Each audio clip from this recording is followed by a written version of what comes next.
তোমাদের কিন্তু আইসিটি পরীক্ষা একদিন সময় আছে। আর এই আইসিটি পরীক্ষায় একদিনে তুমি কেমনে এ প্লাস অথবা যাদের পাশের চিন্তা তারা পাশ করতে পারবা, আজকের এই ভিডিওটার মাধ্যমে তুমি ধৈর্য সহকারে একটু দেখো, আমার ভিডিওটা দেখো, আইসিটিতে কিভাবে পানি করে দেই।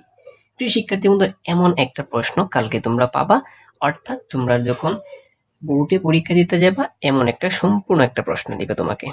ঠিক আছে, প্রশ্নের ক্যাটাগরিটা আগে বুঝো তুমি। তো এখানে প্রশ্ন থাকবে হচ্ছে টোটাল 8টা, পূর্ণমান হচ্ছে 50, রিটার্নে, এটা সবাই জানো, এবং সময় থাকবে 2 ঘন্টা 30 মিনিট অথবা 35 মিনিট থাকবে, এটা জানো।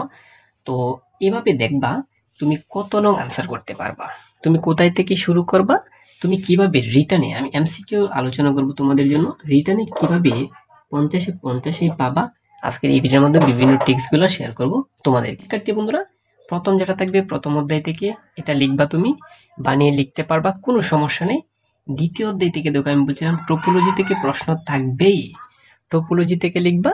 প্রিয় শিক্ষার্থী বন্ধুরা, যারা এই যে গেট না পারো কোনো সমস্যা নেই, HTML যারা পারো তারা দিবা।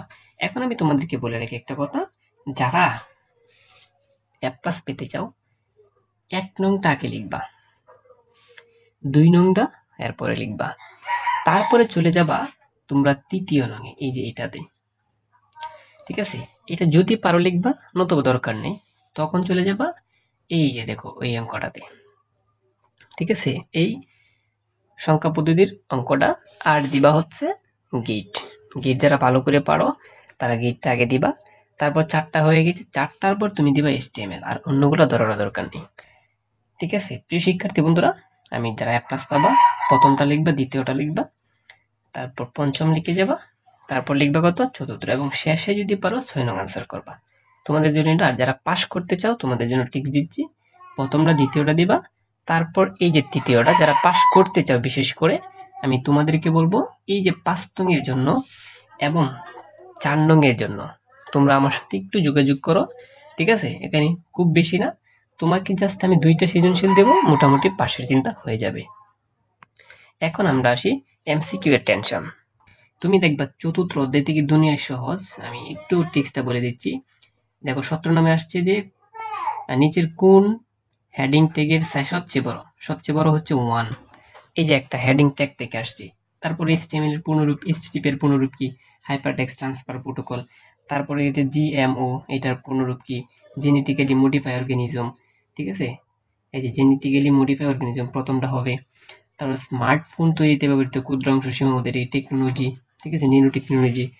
তো এই যে ওয়াইফাই স্ট্যান্ডার্ড মান, এই যে দেখো আমি এমন কিছু এমসিকিউ দিব, তোমার 8টা না 10টা তুমি এমনিতেই পাবা। তারপর দেখো HTML পূর্ণ এই উদ্ভাবক কে, টিম বার্নার্স-লি। ঠিক আছে, ফেসবুকের জন্য কে, মার্ক জুকারবার্গ। বুঝতে পারছো, এই যে অনুবাদক প্রোগ্রাম কয় ধরনের, 3 ধরনের, সরি। তারপর প্রোগ্রামের ভুল সংশোধনের প্রক্রিয়াকে কি বলে বলতো, ডিবাগিং। এই যে আমি অনেকবার পড়িয়েছি এটা আমার শিক্ষার্থীদেরকে। ঠিক আছে, এভাবে মূলত তুমি 8টা দিলে পাস, কোনো সমস্যা নেই। তবে তোমাদেরকে বলে রাখি প্রথম অধ্যায় থেকে 4 থেকে 5টা এমসিকিউ আসবে, দ্বিতীয় থেকে 5 থেকে 6টা, তৃতীয় অধ্যায় থেকেও 5 থেকে 6টা, চতুর্থ অধ্যায় থেকে একটু কম আসবে, পঞ্চম অধ্যায় থেকে একটু কম আসবে, টোটাল নিয়ে মিলিয়ে 25টা এমসিকিউ আসবে। প্রিয় শিক্ষার্থী বন্ধুরা, প্রত্যেকটা ধারাবাহিক ভিডিও আসতেছে, প্রত্যেকটা অধ্যায়ের ধারাবাহিক ভিডিও আমি নিয়ে আসতেছি। যারা ফ্রিতে করতে চাও তারা তো ফ্রিতে করবাই, আর যারা পেইড কোর্সে ভর্তি হতে চাও তো ইচ্ছে করলে ভর্তি হতে পারো, কোনো সমস্যা নেই। আর অবশ্যই তোমরা আমার সাথে থাকো, ভালো কিছু পাবা, আর অবশ্যই তুমি আইসিটিতে পাস করবা আমার সাথে থাকলে।